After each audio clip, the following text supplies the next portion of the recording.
नमस्कार,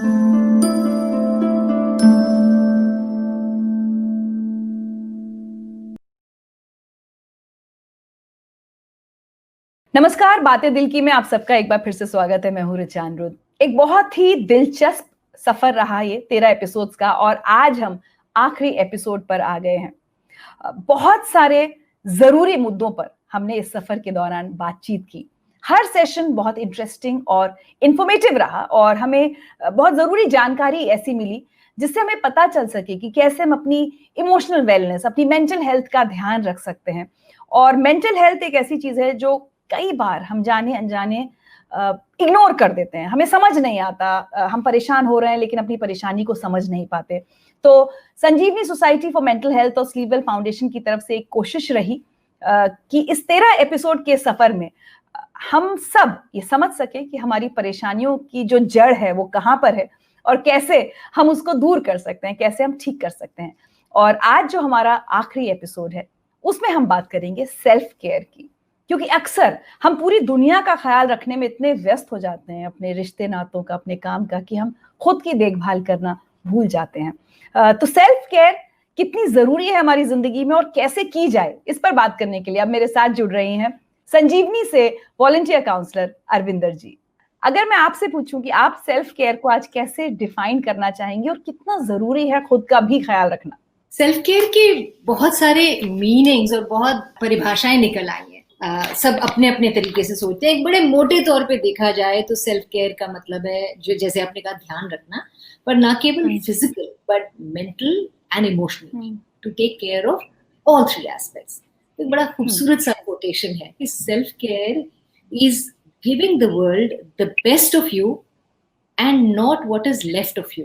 तो the best of you कैसे होगा? वो तभी होगा जब हम अपनी हर जरूरत का ध्यान रखेंगे, फिजिकल, इमोशनल, मेंटल, तीनों चीजों का। सब तीनों हेल्थ को जब रोबस्ट रखेंगे तो उसको मिला के जो हम प्रक्रियाएं करते हैं उसको सेल्फ केयर कहते हैं।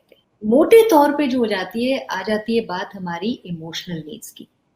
सो जनरली सेल्फ केयर को एक्सरसाइज पे लिमिट कर दिया जाता है कि हाँ जी एक्सरसाइज करें, और which is very very absolutely important. Self care मतलब सिर्फ यही नहीं कि खाना ढंग से खाना है या सोना ढंग से है या समय पे काम पे जाना है। Self care is also taking care of your emotional needs. तो मुझे लगता है अरविंदर जी, पहले आप हमें यही बता दें कि किस तरह से हमारे ऊपर असर पड़ता है, क्योंकि होता क्या है, जैसे आपने भी कहा, हम अगर सेल्फ केयर सोचते हैं तो हम यही सोच लेते हैं कि अच्छा एक्सरसाइज कर ली, या महिलाएं कई बार ये सोच लेती हैं कि देखने में हम अच्छे लग रहे हैं, आई शुड लुक नाइस। चाहे अंदर कितना भी मेरे परेशानी चल रही है, मुझे बाहर से बस मुस्कुराते हुए सुंदर तैयार होकर दिखना चाहिए। Probably that is all that defines self care for us. तो जब हम ये एक झूठा रूप धारण कर लेते हैं, किस किस तरह से अगर सेल्फ केयर हम ना करें अपनी तो नुकसान हो सकता है, पहले मुझे लगता है वो समझ लें। अभी जितनी हमारी माइंड बॉडी थेरेपीज की जो बातचीत चलती है उससे पता चलता है कि जो हमारे इमोशंस में होता है वो हमारी फिजिकल बॉडी में दिखता है। हमारी जो फिजिकल एलिमेंट्स हैं 90% से ज्यादा हमारे इमोशंस के साथ रिलेटेड है। माइग्रेन होता है, आपका नोज ब्लॉक बहुत ज्यादा, अस्थमा ज्यादा होता है, आपको आर्थराइटिस होता है, सबका कारण इमोशंस के साथ भी रिलेटेड है। There is enough body of research, बहुत रिसर्च हुई है जिसने बताया कि जैसी आपकी सोच होती है, कैंसर तक जैसी बीमारियां बताई गई हैं कि आपकी सोच और आपके इमोशंस को कंट्रोल ना करने पर होती है। तो हमें जब तक हम अपनी इमोशंस को मैनेज नहीं करते, वो हमारे फिजिकल बॉडी में दिखती हैं, एक्स एंड पेन्स, और बहुत तरह की बीमारियां जो स्ट्रेस से रिलेटेड हैं, क्योंकि हमने उस इमोशन को ध्यान नहीं दिया, हम दबाते गए उस इमोशन को, कोई भी चीजें एक्सप्रेस नहीं किया, छोड़ो जाने दो, नहीं करना, इग्नोर कर दिया। चाहे कोई भी कॉन्फ्लिक्ट हमारी लाइफ में आया, कोई एंजाइटी हमारी लाइफ में आई, हमने उसे एड्रेस नहीं किया, हमने अपने आप को, अपना ध्यान बटा दिया, तो वो एक इकट्ठा होता रहता है। वो रिजेंटमेंट एक्सप्रेस नहीं किया, वो रिजेंटमेंट, वो पेन, वो फ्रस्ट्रेशन, वो डिस्ट्रेस, वो इकट्ठा होता रहता है। तो जो स्ट्रेस था वो बढ़ बढ़ के हमारा डिस्ट्रेस बन गया, और डिस्ट्रेस हमारे को हमेशा फिजिकली भी इम्पैक्ट करेगा और मेंटली। बहुत सारी एंजाइटी, डिप्रेशन, इस तरह की जो बीमारियां हमने सुनने में आजकल बढ़ रही हैं या आ रही हैं, वो इसी वजह से हो रही है कि हम अपने इमोशंस को मैनेज नहीं कर रहे, हम अपने इमोशंस को ध्यान नहीं दे रहे, सेल्फ केयर नहीं कर रहे।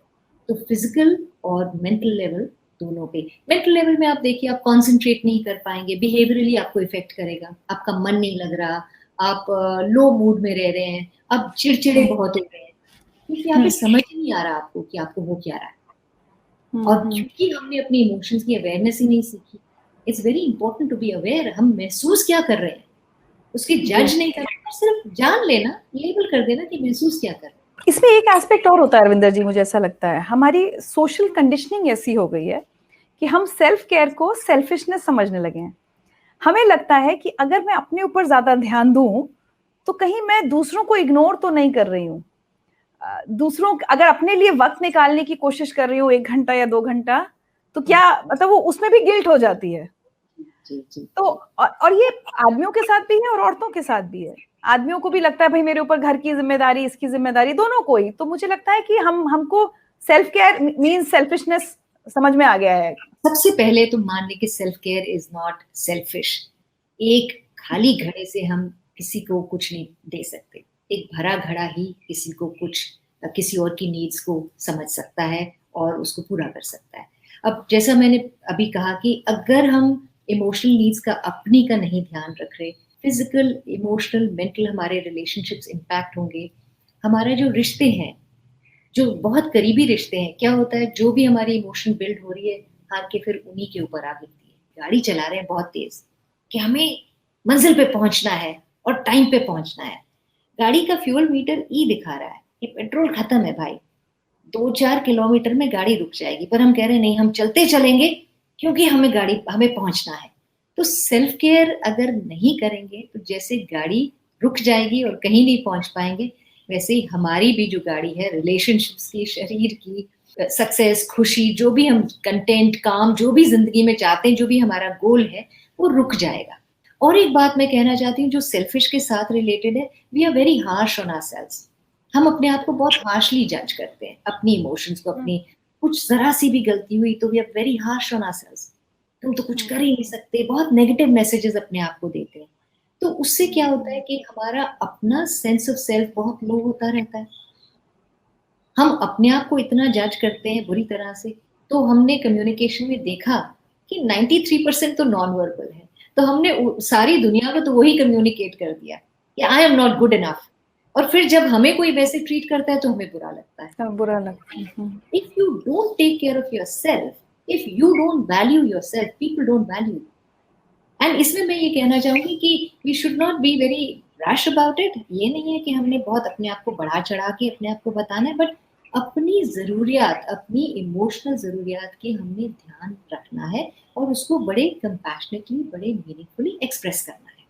To take care of yourself is actually the best respect that you can give yourself.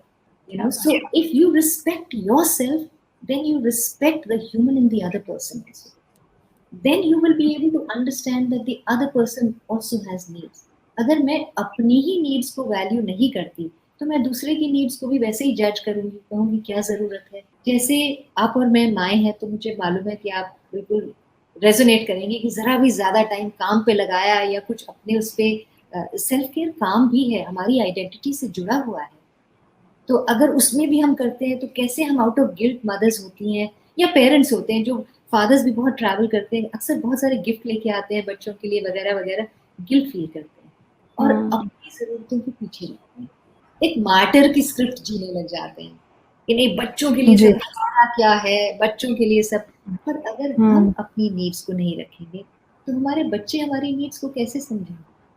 फिर हम बाद में सोचेंगे कि भाई इन्होंने तो हमारी तरफ किया ही नहीं, ध्यान ही नहीं दिया, हमने सारी उम्र इनके लिए लगा दी।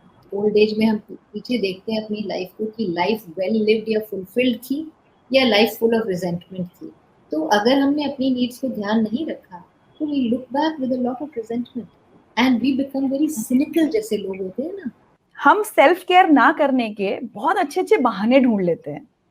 टाइम नहीं मिलता, घर पे बहुत काम है, ऑफिस का ये तो मैं भी करती हूँ। कोई मुझसे कहे कि तुम 1 घंटा अपने लिए वक्त निकालो तो मेरी पहली लाइन होती है वो टाइम नहीं मिल रहा। हमारी जिंदगी में देखिए कुछ हम क्राइसिस मोड में चलते रहते हैं, कुछ चीजें होती हैं जो अर्जेंट होती हैं और इम्पोर्टेंट होती हैं।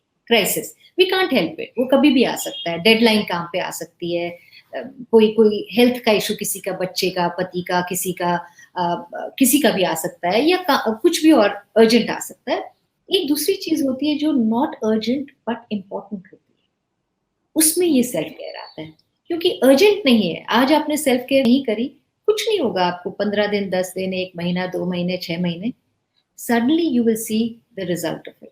आपका बिहेवियर चेंज हो जाएगा, आप थके थके रहेंगे, आपका इंटरेस्ट नहीं रहेगा लाइफ में, आप अपनी हॉबीज को परस्यू नहीं करेंगे, आप वही करते रहेंगे और कॉन्स्टेंटली क्राइसिस मोड में ही रहते रहेंगे, क्योंकि आप ये बिलीव करने लग जाएंगे कि हर एक चीज बहुत अर्जेंट और इम्पोर्टेंट है, मुझे वही करना है, चाहे वो घर का है, पति का है, बच्चे का है, काम का है, किसी भी तरह का है। लेकिन ये जान पाना कि अगर मैं अपनी लाइफ के उस कंपोनेंट पे फोकस करूं जो अर्जेंट नहीं है बट इम्पोर्टेंट है, whether it's my physical health, my relationships, my emotional health, all that is important. So the me time that we say is very important. Me time. You have to create that me time. अगर हम सोचें कि हमारे दिन में हम 15 minute नहीं निकाल सकते या 20 मिनट नहीं निकाल सकते, तो हो सकता है कि वो शायद हमारी बैड मैनेजमेंट है, या हो सकता है कि हम उसको इतना टॉप प्रायोरिटी नहीं सोच रहे हैं। हमें लगता है क्या जरूरत है, ये ज्यादा जरूरी है। उसको, उस माइंडसेट को चेंज करना है और ये जान, because once you are convinced that this is good for everybody, you will do it. मेरी माँ रोज सुबह पाठ करती थी और हम लोग उनको कुछ नहीं कह सकते थे जितनी देर वो पाठ कर रही थी, क्योंकि अगर उन्हें कुछ कहा समझे कि बहुत झाड़ पड़ेगी। बट अगर वो अपना पाठ कर लेती थी, पूजा कर लेती थी, तो उसके बाद हम सबको वो बड़ी अच्छे से खाना, ब्रेकफास्ट, सब कुछ मिलता था। तो मेरे फादर और हमें सब बच्चों को पता था कि मॉम को इस टाइम पे डिस्टर्ब नहीं करना। और अब जब मैं एज अ प्रोफेशनल उसको देखती हूँ तो मैं कहती हूँ that was her me time, her self care, yeah. that was her me time. So you know, whatever makes you spend time with yourself, वो कुछ भी हो सकता है। वो हो सकता है एक अच्छी किताब पढ़ना, वो हो सकता है कुछ, जो जैसे मैंने रिलीजियोसिटी का एग्जाम्पल दिया या स्पिरिचुअलिटी का एग्जाम्पल दिया, वो भी हो सकता है। वो हो सकता है वो 15 मिनट वॉक पे जाना, पर वो वॉक अपने आप के साथ करें। ये नहीं कि आप फोन पे भी लगे हैं, 10 चीज भी कर रहे हैं, वॉक भी हो रही है, but being able to appreciate yourself, value yourself and say, I am going to spend this time with myself. That which makes me happy, मुझे fulfilled feel कराता है, जो मुझे पूरा करता है। वो एक अच्छी किताब हो सकती है, किसी से बात करना हो सकता है, कोई लेक्चर जैसे पॉडकास्ट अच्छा सुनना हो सकता है, या गर्म पानी के टब में पैर डुबो के एक अच्छी मैगजीन पढ़ना हो सकता है। ये सभी सेल्फ केयर है, इसमें कोई जजमेंट नहीं है, कोई बेहतर नहीं है दूसरे से। Anything that uplifts you, that makes you fulfilled, that is self care.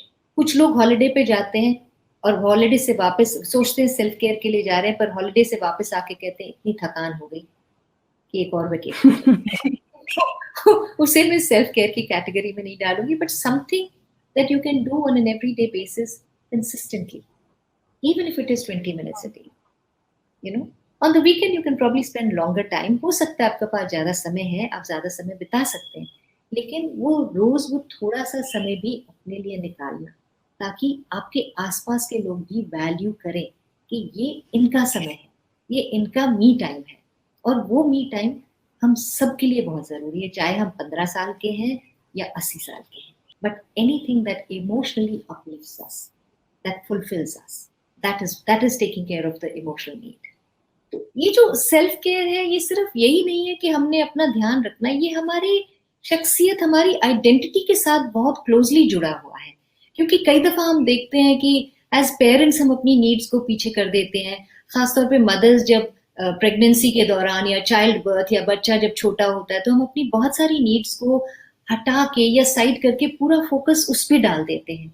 बहुत जरूरी है, और मैं बहुत अप्रिशिएट करती हूँ हम सब ने जिन्होंने ऐसे कुछ चेंजेस लाए होंगे। मैं सैक्रिफाइस नहीं कहूंगी इसको, सिर्फ चेंजेस कहूंगी कि जो हम चेंजेस लाए होंगे अपनी जिंदगी में, वो जरूरी है, वो उस समय के लिए जरूरी है, लेकिन ये याद रखिए कि उन्हें हमेशा के लिए साइड पे मत रख दीजिए। जैसे ही वो समय निकल जाता है, अपना काम वापस पिक करना है, या आपकी जो हॉबीज थी या जो चीजें आपके अंदर के जो बच्चे को जगाती थी, वो जरूर वापस लाएं, क्योंकि वो बहुत जरूरी है।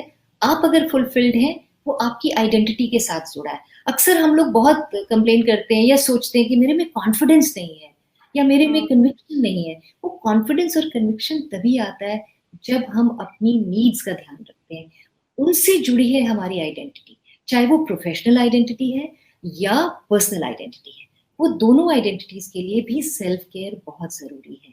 तो इसे मिनिमाइज ना करें, इसे कुछ लग्जरी ना सोचें, इसे इग्नोर ना रिस्पॉन्सिबिलिटी करें। सोचें। मैं अपनी भतीजी को पेंट करते कई दिनों से देख रही थी, मैंने उसके लिए कैनवस वगैरह मंगाए, और फिर एक दिन मुझे एहसास हुआ कि मैं भी तो छोटी थी तो बहुत पेंटिंग बनाती थी, सीखने जाती थी, ऑयल पेंटिंग करती थी, और मैं इतना डर गई, पहले कॉन्फिडेंस नहीं था कि कैनवस उठाऊं, तो मैंने सोचा थोड़ा सस्ता ऑप्शन देखते हैं, 8 शीट्स मंगाई मैंने, और मैंने गणेश जी जब उसमें ऑयल पेंटिंग से बनाए, और जो फीडबैक मिला लोगों से कि, और आप सोचिए 30-35 साल बाद मैंने पेंटिंग ब्रश उठाया होगा, और जब लोगों से इतना इंकरेजमेंट मिला, अब ये हाल है कि मैं हर सुबह उठकर 8-9 बजे मेरा 1 घंटा फिक्स है कि मैं कैनवस पर पेंटिंग कर रही हूँ, एंड आई रियलाइज कि मैं अंदर से बड़ी शांत महसूस कर रही हूँ, जो थोड़ा स्ट्रेस या कुछ लग रहा था, टेंशन कुछ टाइम से, बहुत रिलीफ फील हो रहा है, मुझे बहुत अच्छा लग रहा है पेंटिंग करने में। जैसे आपने अपनी मम्मी के लिए कहा कि उन्होंने वो जब समय निकालती थी, बहुत घरों में लोग नहीं समझते, आपके आसपास के लोग नहीं समझना चाहते आपका वो मी टाइम, तो मैं उन सारी महिलाओं की तरफ से आपसे पूछ रही हूँ, या सब लोगों की तरफ से, कि जब दुनिया ना समझे तो कैसे इंश्योर करें कि हम फिर भी अपना वो समय निकालें, अपनी सेल्फ केयर करें। There is something that you say and do with a lot of compassion, a lot of love and a lot of firmness. अगर आप कंसिस्टेंटली वो करते रहेंगे और उसके नतीजे से आपके आसपास के लोग आपके साथ ज्यादा, आपको ज्यादा कनेक्टेड देखेंगे, तो quite naturally they will start appreciating what happens. Okay, consistently. So it is important, ये नहीं कि आज मैं सेल्फ केयर टाइम ले रही हूँ उसके बाद मैं 15 दिन नहीं ले रही हूँ. The effectiveness of communication lies in the fact on how completely with compassion and with empathy and with congruity you're giving your message. So if you mean it, people understand it. आपने देखा होगा कहीं कहीं आपको ज्यादा कुछ बोलना नहीं पड़ता, लेकिन बात लोग आपकी एकदम समझ जाते हैं और मान जाते हैं, क्योंकि आपकी पूरी बॉडी में वो कॉन्ग्रुएंस होती है, जो आपकी थॉट है, आपकी फीलिंग है और आपका जो एक्शन है वो सिंक में है. सो consistency is the key word. Continue and create a time which absolutely आप पहले एक टाइम देख लें कि कौन सा टाइम आपके लिए बड़ा फीजिबल है. It shouldn't be in the middle of something. It shouldn't be in the middle of where other people are expected. For example, अगर आपका 10 बजे सुबह ऑफिस है और आप सोचें 10 बजे मेरा मी टाइम है, तो वो थोड़ा impractical है, because you have to report. But see, during the day, what is a time जो बहुत practical, possible है, and this is your responsibility. Self-care is your responsibility. So if you are doing your responsibility with a lot of commitment and conviction, तो लोगों को समझ में आ जाए. महिलाएं हम अक्सर अपने आप को थोड़ा बैक बर्नर पे रखने की हमें एक आदत सी होती है, कंडीशनिंग होती है, शायद हम सोशलाइज्ड हैं, पर ये भी मानिए कि आज के दायरे में, आज के टाइम में हमारे रोल्स बहुत बदल गए हैं. सो उन बदलते रोल्स के साथ हमें अपनी नीड्स, इमोशनल नीड्स को भी उसी तरह ध्यान रखना है जिस तरह हम अपने बाकी रोल्स को हमने जैसे चेंज किया. हम मल्टीपल रोल्स कर रहे हैं, हम मदर भी हैं, सिस्टर भी हैं, वर्कर भी हैं, हम बॉस भी हैं, हम सबऑर्डिनेट भी हैं, हम स्पाउस भी हैं, everything. So everything needs a little bit of handling.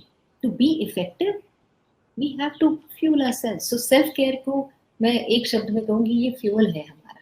एक सवाल मेरे मन में और आ रहा है अरविंदर जी, एक होता है नॉर्मल मेरी लाइफ चल रही है और मुझे पता है कि भाई ये 15-20 मिनट मुझे गाना सुनना अच्छा लगता है या मेडिटेशन करना अच्छा लगता है, वो मैं कर रही हूँ. दो तरह की सिचुएशंस हो सकती हैं. एक होता है कि मेरी नॉर्मल लाइफ में अचानक कुछ ट्रॉमेटिक सिचुएशन ज्यादा आ गई है, कुछ भी हो गया है, वो चाहे प्रोफेशनली मेरी नौकरी चली गई है या कुछ ऐसी क्राइसिस आ गई है कि जहां अब वो नॉर्मल सेल्फ केयर से मेरा काम नहीं चल रहा, या स्पेशली वो लोग जैसे जो केयर गिवर्स होते हैं, जिनके घर में कोई कैंसर से जूझ रहा है, जिनके घर में किसी की डेथ हो गई है या कोई एडिक्ट है उनके घर में, ऐसे लोग ट्रॉमेटिक कंडीशंस में सेल्फ केयर कैसी होनी चाहिए? जब हम किसी टर्मिनली इल की या किसी ट्रॉमा सिचुएशन का ध्यान रख रहे होते हैं, तो उसमें हम उस वक्त अपनी नीड्स को बहुत पीछे कर देते हैं. तो जबकि शुरू में ये जरूरी है, शायद वो पहला दिन, दूसरा दिन, पहला हफ्ता, कि आपको बहुत सारे क्राइसिस मैनेजमेंट करना है, but somewhere you have to do very simple things. और सेल्फ केयर में सिंप्लिसिटी सबसे ज्यादा इंपॉर्टेंट है, कुछ ज्यादा कॉम्प्लिकेटेड नहीं करना है, but eat on time, sleep on time, some basic exercise, 10-15 minutes of walk, talking to someone, किसी फ्रेंड से बात कर लीजिए जो आपके इमोशंस हैं, जो किसी से भी बात करिए, वो जो आपको समझ सके और आपको राय ना दे, जो आपको मॉरलाइज ना करे, जो आपको ये ना कहे नहीं नहीं नहीं नहीं तुम तो इतनी स्ट्रांग हो, तुम्हें कुछ नहीं हो सकता है, तो जो आपकी इमोशंस को वैलिडेट करे और बोले हाँ मैं समझ सकती हूँ या समझ सकता हूँ, मुश्किल समय है, तुम मुझसे बात कर सकते हो। एंड कभी कभी जब ये रास्ते नहीं होते तो काउंसलिंग भी एक जरिया है। आजकल हमने देखा है कि थोड़ा स्टिग्मा हट रहा है काउंसलिंग की तरफ से, लोग काफी ओपनली हेल्प को सीख कर रहे हैं, तो उसमें कोई हर्ज नहीं है।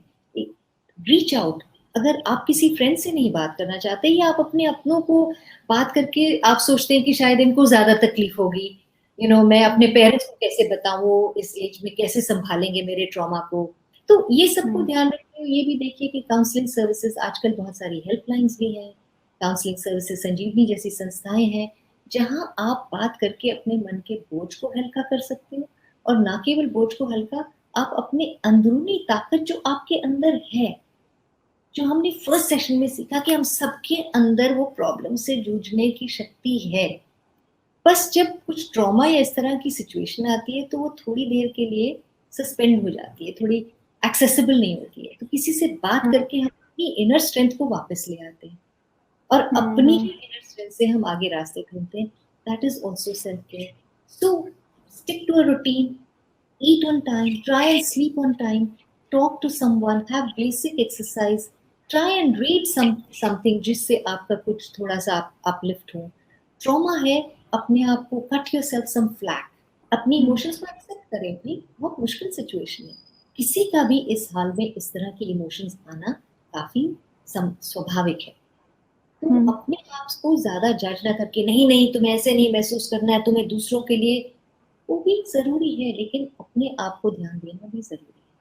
So do whatever it takes to just stick to a simple routine, और वहीं पे कंसिस्टेंसी जो मैंने कहा कि एवरी डे इफ इट्स रफली द सेम टाइम, तो ये भी हमारा ब्रेन भी ऐसे ही चलता है ना, जो चीज आप रोज एक समय पे करेंगे तो हमारे ब्रेन के जो न्यूरॉन्स है वो भी उसी तरह कनेक्ट हो जाते हैं। So, so those neurons when they connect, they become a part of us. तो सेल्फ केयर कोई एफर्ट नहीं है, सेल्फ केयर हमारी रिस्पॉन्सिबिलिटी है। योगा है, एक्सरसाइज है, मेडिटेशन है, स्पिरिचुअलिटी है, reading a book, pursuing your hobbies, listening to music, talking to someone, talking to a counsellor, all of this is self care. Each one of you is unique, so each one of you is important because आपके जैसा, आपके gene pool, आपकी शक्ल, आपके experiences, आपकी qualities, आपकी education, ऐसा कोई भी और नहीं है। तो आप यूनिक हैं, आप वैल्यूएबल हैं, आप इम्पोर्टेंट हैं, आपकी इमोशंस इम्पोर्टेंट है, वो जो भी इमोशन है वो इम्पोर्टेंट है, तो उसको वैल्यू कीजिए, because when you value yourself, others also value you, and you also value others much better. Respect yourself to respect others, and others respect you. Self-care is actually giving the world the best of you, not what is left of you. And what I mean by what is left of you is, अगर हमने ध्यान ही नहीं दिया तो बचा ही क्या? Resentment, cynicism, fear, sadness, और अगर हमने अपने ऊपर ध्यान दिया तो हम क्या दे रहे हैं? Content, calm, sharing, happiness, peace, love. The choice is yours. So do it. You know why? You have to move towards self-care simply because you're worth it. और मुझे लगता है कि being a moderator of this whole series, मैं एक बात कह सकती हूँ कि मेरे लिए भी एक बहुत खूबसूरत सफर ये रहा कि मैंने सवाल तो सबकी तरफ से पूछे, लेकिन मेरे लिए अपने लिए बहुत ही एनरिचिंग और लर्निंग एक्सपीरियंस रहा ये, और इसके लिए मैं सारे हमारे व्यूअर्स जो हमारे साथ जुड़े इस सफर पर, उनकी तरफ से Sanjeevani society for mental health, स्लीवल फाउंडेशन, दोनों का शुक्रिया अदा करना चाहूंगी।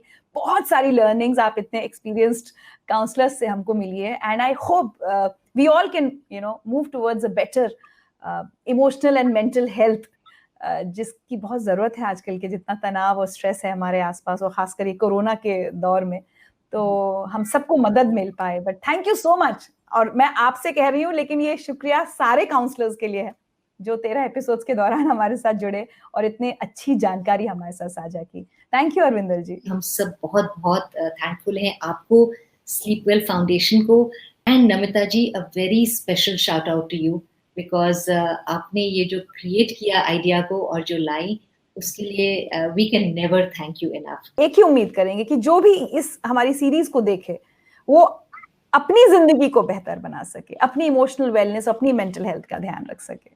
To you, Richa, to Sleep Well, to Namita ji, to all the viewers, thank you very much.